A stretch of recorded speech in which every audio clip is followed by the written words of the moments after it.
Saturday night and I'm feeling all right. More like ice. Uh, Good Saturday night's all right, book biting or other F whew, words. Saturday night. Another Saturday night, I ain't got no money. There's Pippi. Hey, Peppy in the hizzy for shizzy.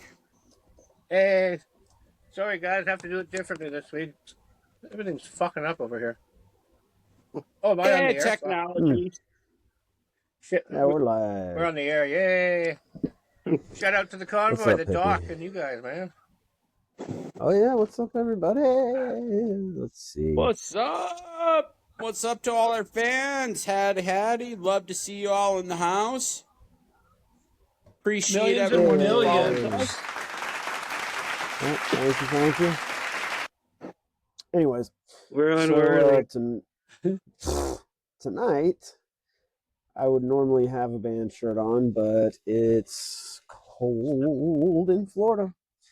How cold is it? We are expecting a freeze warning tonight. Oh no! Temperatures are to drop into the 20s in Florida. America's warm, hot, moist penis is fucking freezing, okay? Wonder if the state's gonna shrivel up. Shrinkage. Yay! Yeah, well, is the state gonna shrivel up? I don't know. All I know is it's cold. Can you guys see and hear me? Okay. Yes, we can, Yes, we Peppy. What? Fuck you, can. Johnny's Who bringing said the that? heat. Who said that? Hey, that word counts towards his count. Yeah, Yep. but it's a different does. vetting process this time. Oh Which no. one? Yeah. Shit. All right, what does Vegas got going? You'll find out when it happens. Oh, okay. All right. Well, tonight we're going to talk about our childhood and the musical influences. Like, we don't need to hear about grandma telling you to get the switches. We're talking about what music we listen to. I want to know, which albums were y'all stealing the most from your parents? See, my parents split when I was 5, so I had 2 different music collections to pull from. And although their taste has definitely influenced my musical taste, there are a lot more bands from my dad's collection in my playlist than my mom's. However, I do have albums that I stole from both of them. Oh. Who wants to go first? I'll hit you with the first album that I stole more often than not. Came out in 1983, and it was Asia's live album from Bangkok. Asia. Oh. Asia. Yes. There you go. Yeah, because obviously Asia came out hot with their first debut album. And It was the heat of the moment. Oh yeah. My dad was a Is that what she said to country your mom fan. when she's like, "Why'd you steal my music? Why'd you steal my record?" It was the heat of the moment, Mom. It's funny because today, yeah, my dad was a big country and western guy until those synthesizers and pianos mixed in, and he fell in love with that prog rock sound of the 80s, and he was big on Journey, and he loved Asia and Foreigner and those bands and that sound of that era. And to this day, I still spin Asia often. But yeah, Nice. from my dad, in my earlier years, I would steal that one. Fast forward to 94, when I moved up here to the Twin Cities to live with him, Often when we were hanging out, I would grab his Journey's Greatest Hits disc and I'd throw that bitch in and we would pop Mm, that in and play and listen to that together while we were building model cars. Okay, I'm gonna Um, yeah. get uppity here. A true Journey fan, their greatest hits has to include the early stuff before Steve Perry. Like Greg Rowley used to sing, and he was the one that sang "Black Magic Woman" for Santana, but he was the original Journey yeah. singer and the keyboard player. Yeah. Nice. Oh, yeah. I mean, Yeah. Journey's gone through an evolution of, God, how's A it? journey. Yeah, a That's one of their journey of albums. nearly 20 musicians that have been in and out of that band throughout the history of that band. So the fact Closer to that about Been a 10, journey. probably. it It's been a feels like journey. 20. Yeah. And, Yeah. and the fact that they're calling it a career at this point seems a little counterintuitive because, let's be honest, who's really left from the original band? Neil I can tell Sean you and Greg this. Rowley. Neil Yeah, Sean That's and a. Ross Valerie, the bass player. I yeah. I don't really want to take. I don't really want to take the journey without Steve. You know. Although I will say the kid, as I call him, really did step in well for Steve Perry. The He kid's voice is did. pretty good, I but saw Yeah. him let's be live, honest, and he was damn good. Yeah. he's good, but nobody's Steve Perry. No, Agree. Just like nobody's Steven Tyler, nobody's Dave Mustaine, even though he's an asshole. Like, the fact that nobody's. Megadeth is on their final tour and last album, the fact that Dave Mustaine has this hand issue and he's just wrapping it up, it's about time. No love lost to Mr. Hagar, but nobody else is David Lee Roth. You're Certainly correct. not that guy from Extreme, that's for sure. Yeah. I tell you, Asia, the when you're best talking Van about Halen. them, John Wetton is one of my favorite singers of all time and bass players. Oh, yeah. Great singer. I love I GK. grew what up- did Vegas? What were the Vegas odds on Donnie walking away? Ooh, wasn't on the bingo card. Ooh, baby, come back. All right. So what else? Asia and Journey. I used to always want my mom to play that CD in the car. Like whenever she was going through music, that was one of the ones I would pick. On my mom's side, it was Hall & Oates live from the Apollo. Ooh, And I think nice. this is really where I got my love for live music. Because when you really break it down, you can't hide on stage unless you're Milli Vanilli and unless the CD skips. Yeah. You can't hide on stage. When you're a true performer, the imperfections within your craft are going to show because there's no one there to tune that shit out for you in a mixing board. Not completely. Not like you're in a studio. I mean, Or technical you can- difficulties. Right. If you have Listen. a sequencer, you could be Yeah. fucked because this thing might not work, and all of a sudden you can't play along. Or Yeah, a piece the of equipment goes out. I've seen this happen out on the road with countless bands, and you've got to improvise because somebody can't figure out because their in-ear went out, and it's like, oh shit, what do I do now? And then you got your bass player or your guitarist like headbanging to the beat to help your drummer, and you figure things out.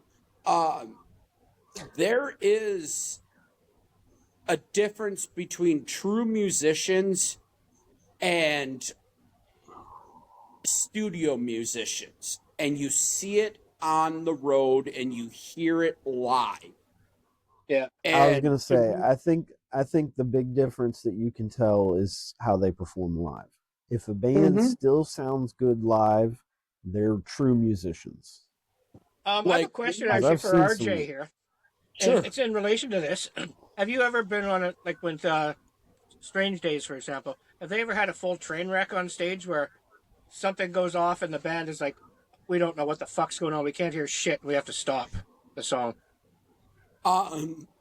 there's been several instances where I know for a fact something's gone wrong on stage. Uh-huh. The guys have been together long enough that they know how to power through it. Yeah. I've actually recently, in a couple of shows I've worked, watched Eric's guitar go out. The lead guitar go out. They have Yeah. one guitar. It's a 4-piece band, and the guitar went out while the song was playing. How uncomfortable of a moment is that? Well, if the drummer, I mean, if your band knows how to communicate, the drummer and Yeah. bassist can do gestures, like lunges to tell you Yep. where one is or where the phrase begins. Yeah. We almost had a train wreck once with Family Plot, but we had this drum fill that I would use in case of emergency, and I would hit this 8-beat drum fill, and the band knew to start back at the beginning when we did that. Yeah. And I only ever used it once. One of the nice things with having a band that has the longevity of Strange Days, with being together for over 25 years, is they know how to communicate with each other. They're brothers. They've been together that long. They may have their fights at moments, but that's musicians, man. Musicians are passionate. They also know how to communicate to save a train wreck. There's other bands where I've watched a complete train wreck happen right in front of me going, do I feel sorry for them? Yes, I do. But in another token, it's like, this is the breaks of live music. You're either ready or you're not. And this was the moment to prove you weren't ready. Yeah. Sorry, kid, try harder next time. Our accordion player fucked up once with Circus in Flames, and we all were just kind of looking, and luckily we just all said, okay, let's fade out. We all got light, and then Doug just sang, and then when he built up to where it was obvious we'd have to rejoin, we all came in. And again, it's just someone who knows how to play with the band and listen. You got to listen to each other's body language and know each other. Yeah. And that's 100% it. Yeah. Knowing how to pivot on the fly can save nearly any distressing moment. Got to call an audible. Yes. Also, another very important thing is push air. Simple as that. Yeah. If your equipment isn't pushing air, you've done not only yourself a disservice, you've done the crowd a disservice. Like, I get these fancy new pieces of equipment. At the end of the day, though, when shit goes wrong and shit hits the fan, if you're pushing air and your sound guy's shit goes wrong, the moment you're pushing that air, you still have something going on. And fans are going to not only feel that, they're still going to hear what's happening on your Marshalls and your old tube amps. You buy these your stage energy too. Yeah. Yeah, and your stage energy. Not to mention, it's an old school approach to how music is supposed to be presented. Yeah. You know, I get technology advances. Sometimes that's great. Sometimes it's not. Just remember where it's not. Push air, people. Yeah. Push air. I always hated sound checks because I'd be in there for like an hour hitting my bass drum, and then the fucking whole band is loud, blasting in my ear on stage. It's like, you guys, you know what your fucking volume is, just set it. And then as soon as we get on stage, it's like, okay, I endured that bullshit. And then as soon as the gig starts, guitar player hits a note, turns around, looks at his amp, and cranks it. So he's like, just wasted an hour of my fucking time earlier when I could have been reading or eating. And right. Yeah. Now my volume's fucked on the stage. The drummer gets fucked most often for a multitude of reasons. How often does the drummer even get seen at the merch booth or anywhere else? It's not that the drummer's antisocial, people. It's just he's busy because he's got to pack up his shit. It takes Circus in a Flames, half hour. Yeah, with Circus in Flames, we had this thing where the guys just couldn't sell merch. I would go from table to table with all our CDs and T-shirts, and I'm smart, man. I'd ask the woman. I start talking. I ask a girl, say, "Hey, you interested in the CD? You enjoying the show?" And if she's mildly interested, the guy she's with is going to buy her something just to look like a good guy. That's And right. you got to sell it to the woman. That's right. Oh yeah, it's funny because the company I work for, the people in sales, they know to do that because she's usually the one behind the purchasing decision, whether she's paying for it or he Yeah. is. Well, if he thinks he's going to get laid, he's going to buy a CD. Or something. If he really thinks he's going to get laid, he's going to buy a T-shirt. Yeah. Trust if me, he I've buys used the that one a few CD, times. yeah, you can wear this afterwards. Yeah, Anyways, you're going to look gorgeous waking up in this. Then the guy's like, "Oh yeah, he buys the only thing is you got to be careful though, because if you buy the CD and you get back and you're listening to it when it's time to get hanky panky, you don't want to be doing to like death metal or something like that, you know. Hey, whatever gets you hard." Unless she's into that, Like Blue Chew. you I mean, know. let's be real. Like, whoa, you know. I've done Too it to much. a Circus in Flames song, so Yeah, I told Doug that. yes, Montgomery, right? yes, Right on. Montgomery, true story. Yeah. I think of you every time I hear that song now. Full song. All right, You lasted All right. 4 minutes, so that's pretty good. That's right. let's hear what what were you stealing, Pippi? Bippy, well, my earliest one I remember was when I was about 6. If I behaved all day and did my chores and stuff before I went to bed, Mom and Dad would let me listen to Johnny Cash, "Ring of Fire" twice. That song. Ooh. Great choice. This is my favorite song. I don't mind it. Other one, the one I never stole, but I begged and was willing to steal, was the greatest hits of the Guess Who. Ooh, that's a good. These Great eyes. choice. Oh, yeah. Everything on that it was so good. We used to do our exercise to it in phys ed class in grade 6. My cousins and I played it when we visited every summer. It was a soundtrack for happiness for me. I personally owned it on cassette and CD. That's how much I liked the Guess Who's Greatest Hits. Good band, man. And the one that I borrowed more than any other, because I don't know, for some reason I never bought it, I would keep taping it, was Aerosmith, "Boys in the Attic." Is that the album? Nice. Yeah. Yeah, Toys in the attic.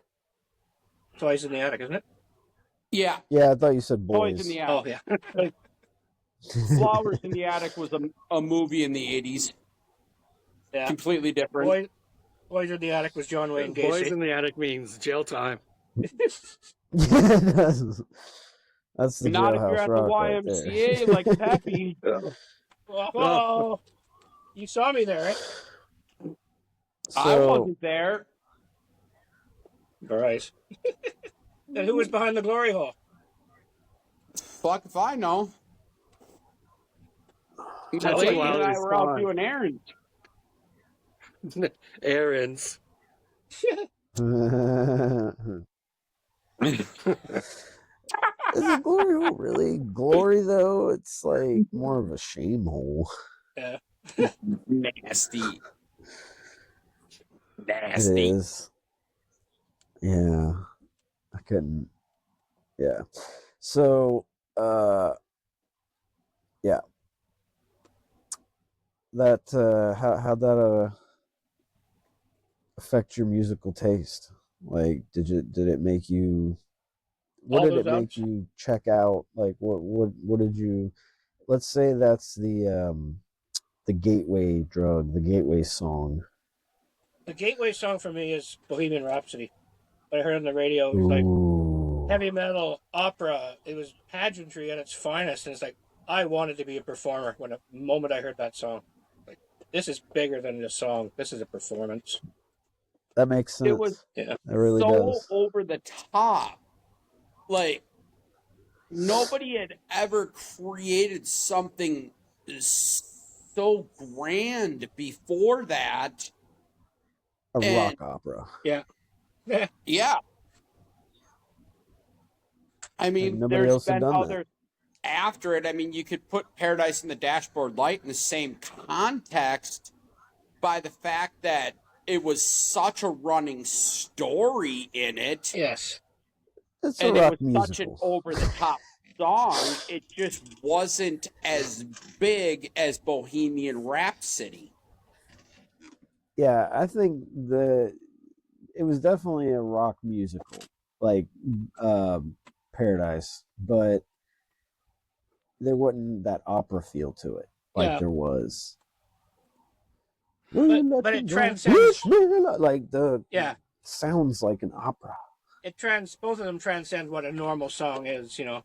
Boy meets girl, boy loses girl, boy tries to get girl back, you know, kind of shit. This one is like, Bohemian Rhapsody is a trial. Basically, he's putting his soul on trial, and you know, Right. we will not let you go. And he's pleading for his soul, and it's huge. Yeah. Mine was Sweet Emotions. Yeah. Sweet Emotions. Ooh, great song. Nice. So, Yeah. what's your steal? What do you steal the album, Donnie? Mine was Yeah. Live, and it was Cheap Trick at Budokan. Ooh, Oh, okay. Mark 20. Boy. Okay, Nice. break in for a second What announcement here.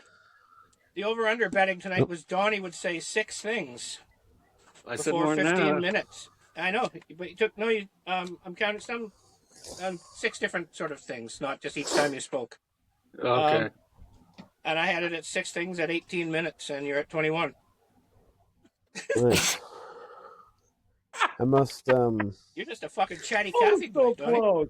I I am. must say that I did not know that was the bet, or I would have let Donnie go first. The prop bet. Vegas, man. Dimples is killing Vegas. Donnie's Vegas got is the parlay gonna be happening hunting now. Dimples here soon. He's like, Dimples is costing Vegas millions at this point, and they're Good. like, we're coming for our money, dude. Like, Vegas you had better. Vegas had the first F-bomb coming in at 8 minutes, and I opened with it, so I fucked that up. Well, fuck No. me. Fuck.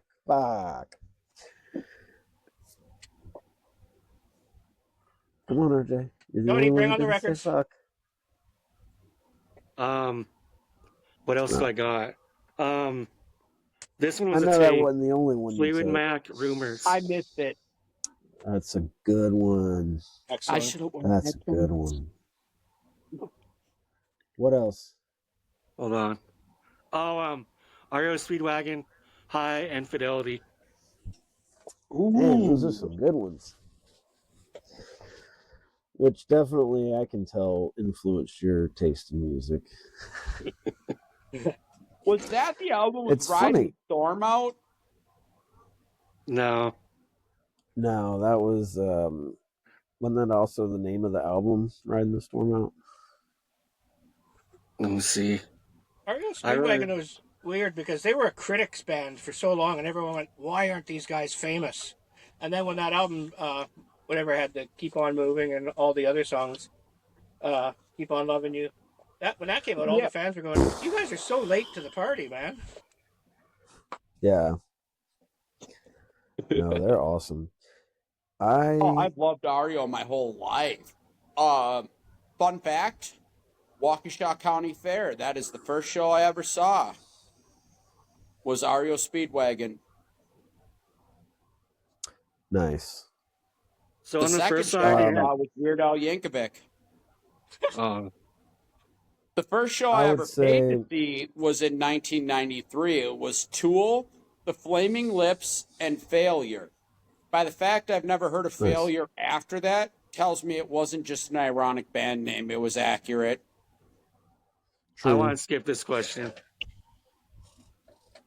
Uh-oh. My first concert was New Kids on the Block. Oh.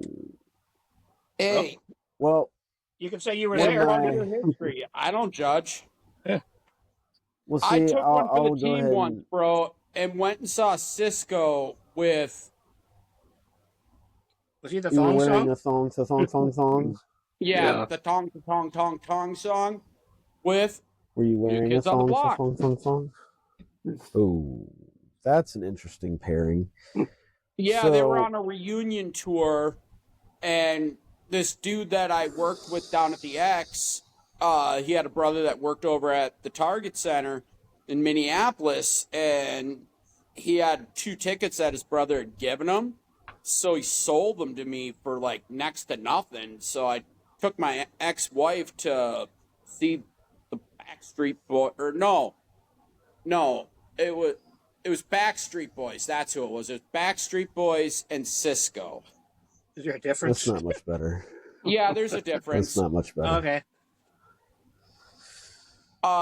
What years that they were relevant? Like No, it's just the idea decades that of relevant. in the lore of music history they existed. They were That's necessary So- about it. Well, of course, pop culture Yeah, loves they made a shit lot like of- that. They made a lot of panties wet. We get it. So I'm gonna save us from this horrible boy band slump that y'all are taking us down. My first concert, which I don't really remember a lot of the concert because this is like back when my mom and dad were still together. But I do remember the event because it was an Aerosmith concert for the 4th of July, and the fireworks were not properly planned with the wind, and the little embers from the fireworks were falling down on us. And I just remember these little embers coming down and like singeing, like whatever. Wasn't bad, but I just remember that.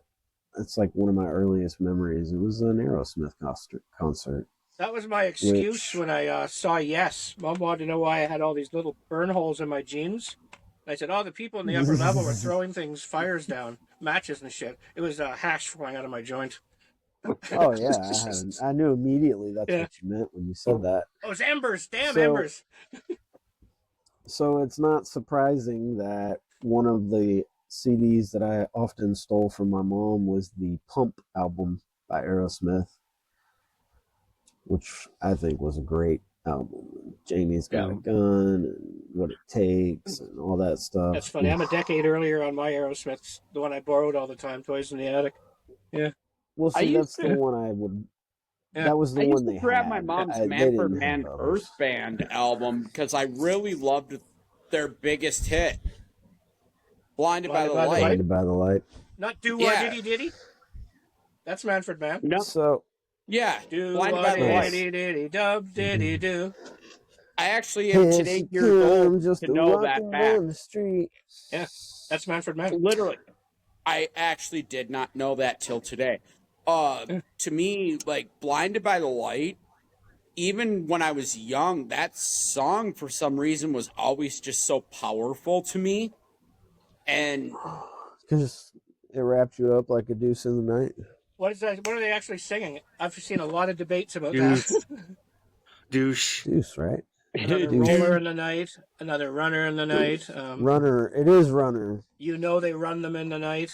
I've heard so many wrong lyrics to Another. that No, song. it's another. It's another Runner. It was actually originally done by Bruce Springsteen.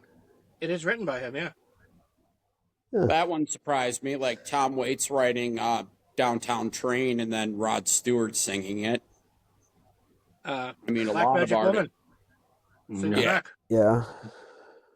So, going back to, I would also steal from my mom, and this one should not be too much of a surprise, but Tom Petty, Full Moon Fever. I loved that album. I would steal that CD all the time from her. And,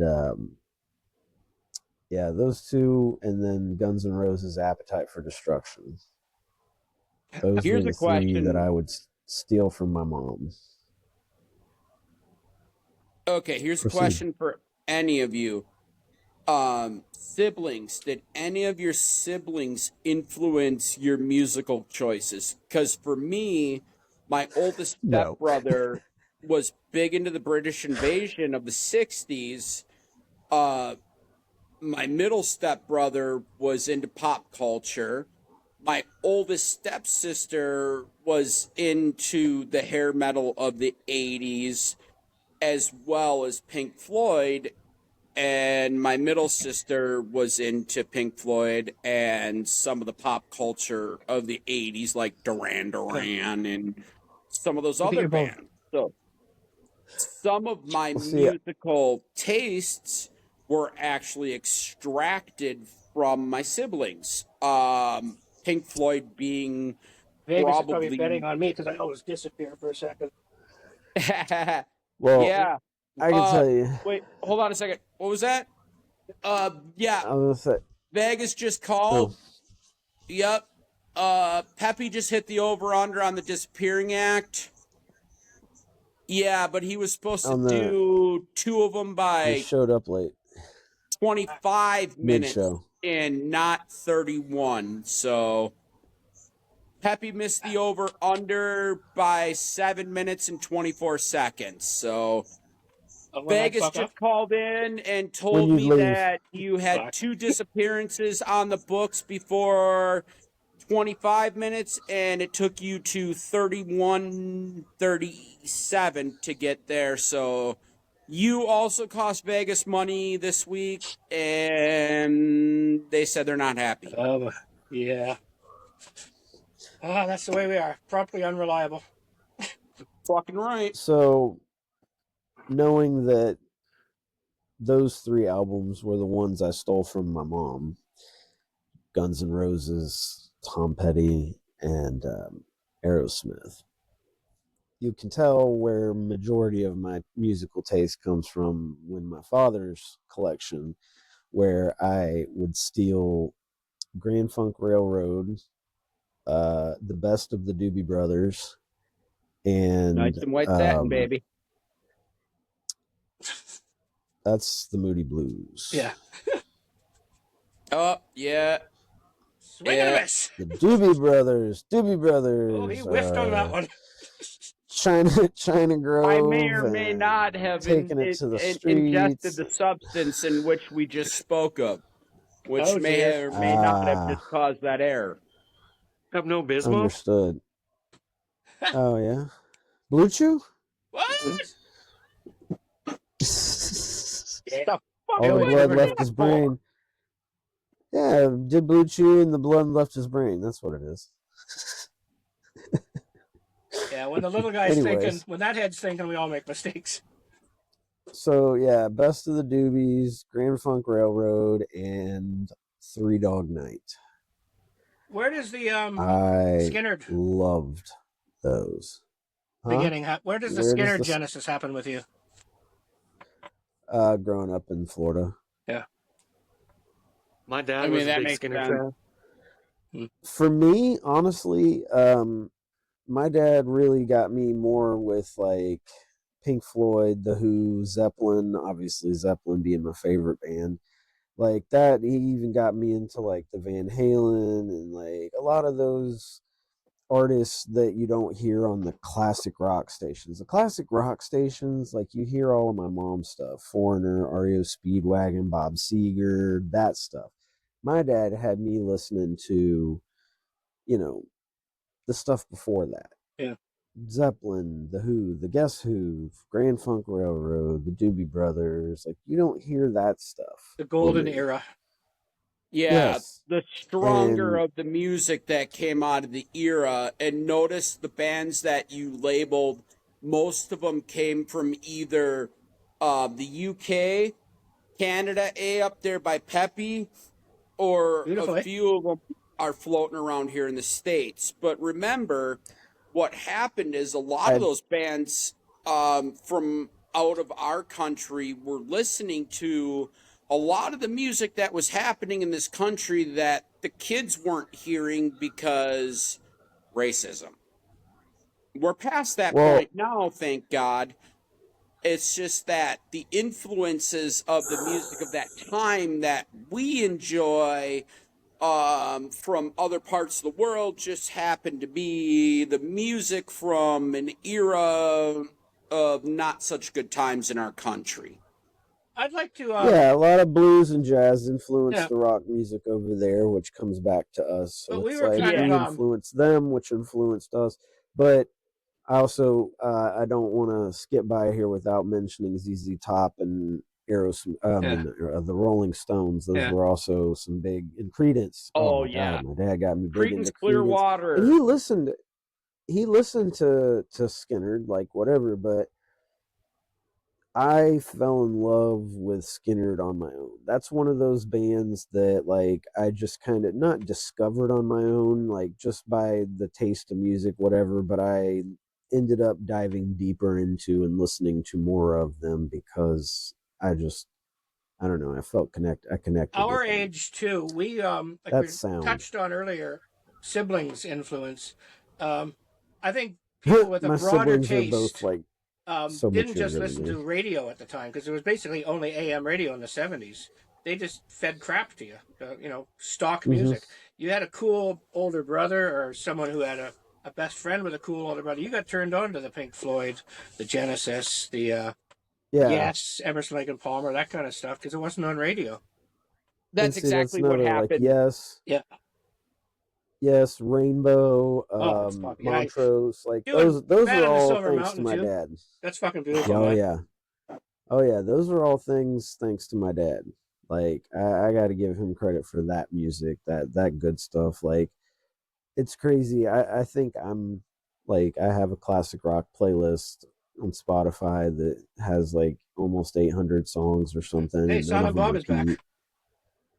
None of them, none of them repeat, and they it's like over 2 days of music, but his playlist, holy shit, like it dwarfs mine. It makes mine look like a fraction of what he's got, and it's so good. Like he's introduced me to songs that I would have never really heard, like Leonard Skinner, I Need You. Like that is hands down one of their best songs, and it's not one you'll ever hear him play on the radio. Unpopular opinion, Anybody watching it, if Yeah. you've never heard it, listen to Leonard it. Skinner's I Need best You, work Leonard is not Skinner. the stuff that's hit songs of theirs. Their hit Yeah. songs have been way too overplayed and drawn out. See, I will say Freebird, Simple Man, and Tuesday's Gone. I don't care how overplayed they are. I could listen to those songs any time of day, as many Sweet times Home as I want. Alabama.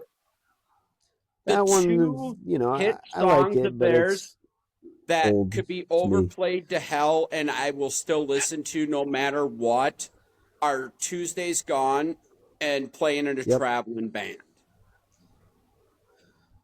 that's a good one. Tuesday's Gone, Freebird, like it's just those are songs that I get lost in. A lot Yeah. of their songs are, but those are the songs that are more like the powerful ballad with more guitar than lyrics. Yeah. You listen to it right to the end, no matter where you join the song. It's like, this is staying right till they fire note. Yep. And Yep, Freebird just to like when You, that movie that you're scrolling across and it comes on TV and you end up sitting there and finishing it. You've seen it a million times, Fucking but Fifth Element or you still watch Shawshank. it. yeah. Forrest Gump, And Armageddon, yeah. to you, Freebird to You is like echoes to me. I could Okay. hear that song a million times, and no matter what, I'm gonna listen to that song. It is a masterpiece. A Like masterpiece. for me, like I'm that way. For me, it's like I'm sitting there listening, and I might be flipping through some songs because there's a lot of them on there, and I might be in a certain vibe, and it's like it doesn't matter if a certain like one of those Skinner songs comes on. It's like, well, I just stop. Like Yeah. I'll keep back to flipping when it's over. You have your desperado moments like they had in Seinfeld. Yeah, and see that's the thing. Like Skinner, I also really enjoy, like you're saying, some of the ones that aren't as well known. Like I really enjoyed I Ain't the One. I really enjoy I Need You. I really enjoy You guys have turned me on to a lot of songs I didn't know by bands I thought I knew quite well. I thought that was Blue Uh, Chew. Damn! Speaking of that's not the only thing Desperado, that turns him on.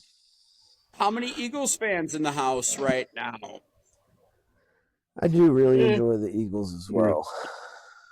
I mean, I like some of their stuff more, like Desperado and Lion Eyes and New Kid in Town and The stuff like 70s that. shit's fucking top notch. you know, for My me, mom definitely Johnny influenced Come me in the Lately. Eagles, as did That my father. That's a good one. That's New Kid in Town. Yep, Yeah. New Kid in Town. That is my absolute favorite. That and Seven Bridges Road. That's not actually their song. Is it? I thought that was I like don't an know if they older. wrote it. I know they sang it, but I feel Yeah. like somebody else I feel like they covered it. I think it might be Jackson Brown for some reason. It could be. Really? I thought it was older. Because they were Like- all like that whole, we talked about Linda Ronstadt and the Eagles. Jackson Brown was the same scene. And it was just that, Yeah. California mellow stone sound. Yeah. Easy. I the will yacht say, rock. though, Joe Walsh was probably the best member of that band. He was good I before the agree. Eagles. He was good after the Eagles. Like, Agree. James I Gang, honestly, Eagles, Joe and Walsh Solo. never really like, needed the Eagles like the Eagles needed Joe Walsh. and I feel that way about Clapton. Like a lot of the bands that he's been in didn't need him, or he didn't need that Yeah. band to become Right. successful. He could have been just as successful on his own from the get go. He was bigger than God, Clapton is God. That was the thing. That was graffiti in the 60s. And, he went to the Yardbirds. He had Cream. He had Solo. Delaney, Bonnie and Friends. He just Derek and couldn't the find a home Dominoes. because, Yeah. he just was the most Blind homeless. Faith. Everybody wanted him in their band, but he was virtually homeless because he just was too big for them. And it was never Fun the bands story had for a ya. problem. It's just he had Back he in felt awful about it. the Blind Faith ego. Yeah. Superman. Back in early 90s, Clapton had a tour come through here, and my buddy went to it, and all of a sudden he's looking behind the drum set, and happened to be sitting behind that drum set was Phil Collins. Oh, cool. Yeah. Nice. How cool is that? Like, there was Phil Collins Very. playing drums with Eric Clapton on a tour stop in St. Paul, Minnesota. Like, how Was Eddie random Van is Halen that? on guitar as well? Shit. I mean, think about the God. Traveling Wilburys time. John Paul like, Jones when, on bass. Yeah. when people would just get together and jam. Yeah. Or, No Eagles. back in the day when we had Canned Heat. I loved me some Canned Mm, Heat. You guys like Chicago when they first came out? Like, I do. man, they were. Saturday Terry Cass in the park. was a wicked Peter guitar Cetera. player. 25 or Yeah. 25 Where's or home? Pet 64. Yeah. Before he went solo and did the Karate Kid soundtrack, the Karate Kid 2. Yeah. He has the words now and forever in 4 different hit songs. That phrase. Well, it Always worked bugged for him. Yeah, always Those bugged me. those 4 words made him a lot of money. 3 words. Vegas I just feel told me like, 3 words. Isn't So- fuck you. You got me on a technicality, Blue Chew. Yeah, you So thought I I was got- going to take it in metric. Use 4 instead. So let me ask you this. Fuck the metric system. Since Exactly. we're talking about artists who were equally successful without their band or whatever, do you think the Beatles would have survived without McCartney? Well, they did when he died. They replaced him with Paul Paul Shears. Paul McCartney? Paul Well, if you ask McCartney? Ringo, they did. Ringo was perpetuating that conspiracy theory himself. Yeah. I There's mean, a funny story recently that here's my Canadian nerd thing. Geddy Lee told a story about Paul McCartney talking to him at some rock and roll gala at the Rock and Roll Hall of Fame, And McCartney goes, you guys should get back together, even if your drummer has passed away. You can redo the music. Your fans love the music, and you guys obviously love playing with. And you should just do it for the fans. And 3 feet away is Ringo Starr behind Paul McCartney. He leans over and goes, I'm standing right here. I mean, wasn't the drummer that passed away. Yeah.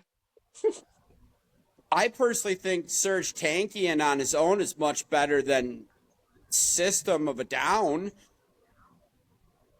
Is he the singer? Yeah. Well, I mean, obviously All he right, does so- because he hates the splits on what they do. Why not go solo? Personally, Chris Cornell's solo work outside of Soundgarden is the only way I can listen to Chris. I know not your thing. I don't like the solo albums. Me and Sue have a long, heated rivalry on that one. Higher So- Truth is one of my top 10 favorite albums of all time. I respect that. So who do you think's an artist that was better without the band, that did better on their solo career than they did with the band? Yeah, Phil that's a hard Collins. one. Phil Collins, Phil for sure. Collins?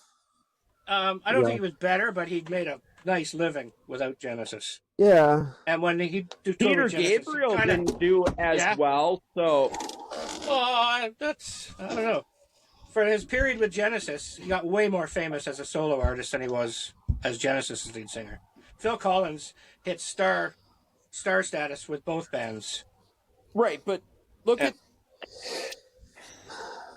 what opinion. was Peter Gabriel's body of work as a solo artist versus his body of work with Genesis. Big Time. What was it? Sledgehammer. I mean, Sledgehammer Superstition. Yeah, wasn't. Sledgehammer. Yeah, I loved Sledgehammer, so don't get me wrong. Yeah. In your Yeah, eyes. actually, I'm gonna agree with you because That's of what I said. Sledgehammer. That was such My a mic on? success. Yeah. That Oh, we hear you I singing. would say both Phil Collins and Peter Gabriel were successful solo and with Genesis. This is probably the one anomaly. So right now, I just want to tell Maestro, if you're going to be singing, maybe you should go solo. Like so low we can't hear you. Oh! You just got blue chewed. Peppy got it up, Well Blue done. Chew style. Well done. Been sitting on that Well pearl done, for a while. sir. Oh, Well sir. done.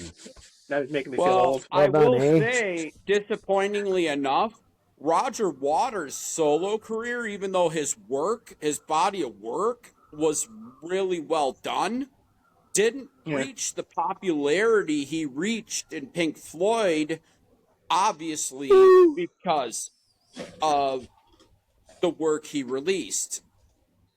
I got one for you. Now, Clapton, was he... obviously, he was just a different conversation because he was in a bunch of bands that were all Right. super bands, not long term, but when he stepped on his own, it's like, yeah, this is Clapton. Like, this is what we want. Right. I got one for you. Who? George Michael. Yes. Solid, yeah. Much better solo career than with Then Wham. Yeah. George Michael was a genius songwriter, and unfortunately, because of the era in which he put music out, his sexual leanings were far more important to people than they should have Yeah. been. It's Yeah. the unfortunate reality of the time. Here, Michael here's a question. Jackson's a good Yeah. example of an Wow. artist that was far more successful solo, but once again, because of all the controversy behind Michael Jackson, clouded the fact that he was a genius songwriter. Genius songwriters don't tend to be socially the most Normal. well-adjusted people. I mean, another classic example, let's look at Kanye West. I don't know what what name he's going by right now, but let's be honest. I give that guy all the respect in the world for dropping that Poopity Scoop song, because he proved without a shadow of a doubt at that very moment he could sell you anything. He wrote a song about Poop Scoop, and over 10 million people bought that song. Okay, I want to comment one here. I'm sorry. Go ahead. He's got a lot of talent as a musician, but he let it get to his head. It just goes back to this. He's not a well-adjusted person to society. No. Genius songwriters tend not to be well-adjusted people to society. And this is why I have to separate the person from the art. If I didn't follow an artist because of their personal issues, I wouldn't listen to any art. I don't want their personal stuff. It ruins the music. How about back to boy bands? Justin Timberlake. NSYNC, Justin Timberlake, or Bobby Brown, and whatever his thing was. New Kids on the Block with that Nick Carter. Yeah, that's a different. That he never achieved the stardom that came out about him. That was Backstreet. He was Backstreet Boys, wasn't he? Here we go. We're looked nerding like out. He may have almost forced his brother into committing suicide. He raped multiple girls and basically kept it quiet because he's Nick Carter from New Kids on the Block. That's show business. Backstreet Boys. That's the ugly side of show business that people don't want to admit exists. That's what having a lot of money can do for you. You can make shit like that go away. I was always intrigued by there was a couple of bands got taken off Spotify because they did things like sort of date raped or had their ways with groupies. Yet no one ever mentioned, Jimmy Page violating a woman with a rock cod as a reason to take Led Zeppelin off the Spotify. It's like, no, it's Jimmy being Jimmy. Of course, because that happened well before the days of now. Yeah, but when people the social justice warriors, it was a different time. Yeah, they love to go through your past though and pick it up whenever they need it. They store it for a moment. He never rocked the boat enough for them to look into his past, did he? That's the first thing. You know what's funny? He bragged about it. It was like it's just Jimmy being Jimmy. It's like whatever. It's like you're not going to ban Led Zeppelin. Let's be honest. Look at some of the shit Mick Jagger's done. Keith Richards, Yeah. Pretty sure Keith Richards died about 30 years ago and nobody told him. The check is in the mail still. Yeah. The Grim Reaper showed up at his house and he goes, "Hold on, mate, I'm not done yet." He's like Weekend at Bernie's. Yes. So a question from a more modern band, not really modern, the 90s, but smaller scale than we've discussed, Matchbox 20 and Rob Thomas. True. But how many songs and successes did he really have? Like, how many songs can you list that are just Rob Thomas songs? No. Rob Thomas didn't have a solo career worth mentioning. He had the Santana song and one other song on his own. But because he had Santana. But people he wasn't even on his own. John Bon Jovi, on the other hand, Santana drew that name. Yeah, that song, Santana's name, drew that song to be popular. Yeah, I don't think if he didn't have Santana on there, the song would have been as popular as it was. Yeah. Also, here's two artists to look at that. John Bon Jovi. Successful solo career and successful band career. Eddie Vedder, successful band career, successful solo career. Dave Grohl. Dave Grohl. Yeah. He's way bigger with Foo Fighters than he ever would have been with Nirvana. Well, of course. He looks a lot like Nirvana's drummer. Hot take. He looks like a lot like Nirvana's drummer. I've seen a resemblance, yeah. Just like him. They could be twins. Looks like Here's twins. A hot take for you. So, Foo Fighters are better than Nirvana. And honestly, if Kurt wouldn't have passed away, Foo Fighters honestly would have came about no matter what. I think that was the thing. And I think Kurt was heading for the exit from the music industry either way. Kurt hated his fame. And So, oh yeah, and Dave looks at it as a platform to please people and spread. Do you guys know spread what good the shit. first Foo Fighters cassette tape was called? That kind of got around, and everyone said, "You got to hear this fucking tape." It's called a tape my friend made. Eddie Vedder had a hold of it. Yeah, and he started going into record stations to do interviews for Pearl Jam, and he would say, "No, you got to hear this. It's a tape my friend made," and it was the original just Foo kinda Fighters funny. recordings. It's kind of funny to think that Dave Grohl would have to put out audition tapes for a band. Like, he's already known and successful, so why would he need to give tapes to record Well, players? this was before Doesn't they were a matter. band. Like Nirvana had just been stopped dead in its Yeah, tracks. no. And No. the next 6 months later, Eddie Vedder goes, "You got to hear this, man. This is really good. No think one about knows this. Mother Love Bone hit big, and then Andy Wood passed away from a drug overdose, left Jeff Ament and Stone a Gossard. couple of the other, Stone Gossard, hanging free, going, what are we gonna do now? We're like, this was gonna be the band. This was our chance, and I think it was Stone that was in Green River, which is what they ultimately consider the granddaddy of grunge music. That was the band that kicked it all off. So here they are thinking, shit, what are we going to do? And then all of a sudden they hear this tape from some kid hanging out down surfing in San Diego going, we've never heard a voice like this before. My band did a gig at the Town Pump, and I know none of the guys. They remember the gig. They remember this fucking performer.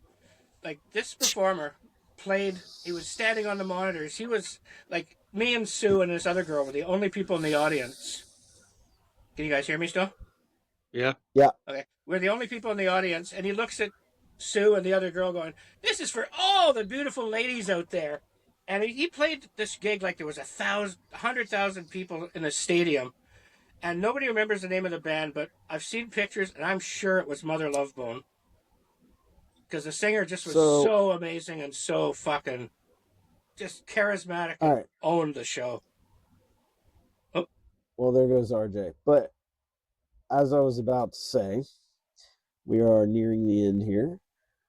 But if you want to stay out of the headlines and the bad stories and all the shit. Oh, wait. No. So if you want to stay out of all that, just follow the lead of a musician that I greatly respect, Sir Marshall Mathers.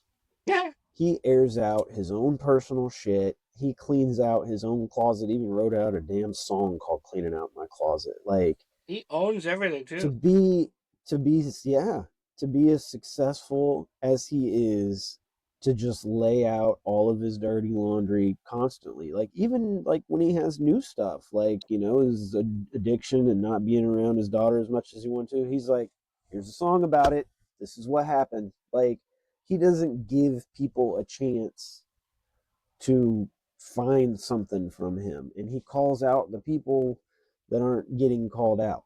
Like, it's a great philosophy for life, because what has, like, all the critical things people have ever said to you, has anyone ever said something that you went, really? Like, most things you've thought about yourself, and it's a decent, when they're saying it, go, yeah, I get it, but you don't like hearing it. Yeah, it's like, once you realize nobody says anything you don't already know, it's easier to take criticism. Yeah. Speaking of taking criticism and feeling bad and stuff, why don't you go ahead and take us out of here with your weekly? Well, okay. First of all, I'm feeling sad for a different reason. Catherine O'Hara, she passed away the other day. Great Canadian actress. Amazing performer, amazing person. Shout out to her family. You raised a true gift. to the world of art. Absolutely. And yeah, I talked to a lot of people on the phone about it. A lot of people were upset, and I'm sure that if someone couldn't find someone to talk to, hopefully they use a crisis line, or, if that got you sad enough that you're distressed, yeah, please use a crisis line. They always talk. They'll talk about anything. They just want to keep you on the line and keep you from doing anything that you hopefully aren't really destined to do. And SATV.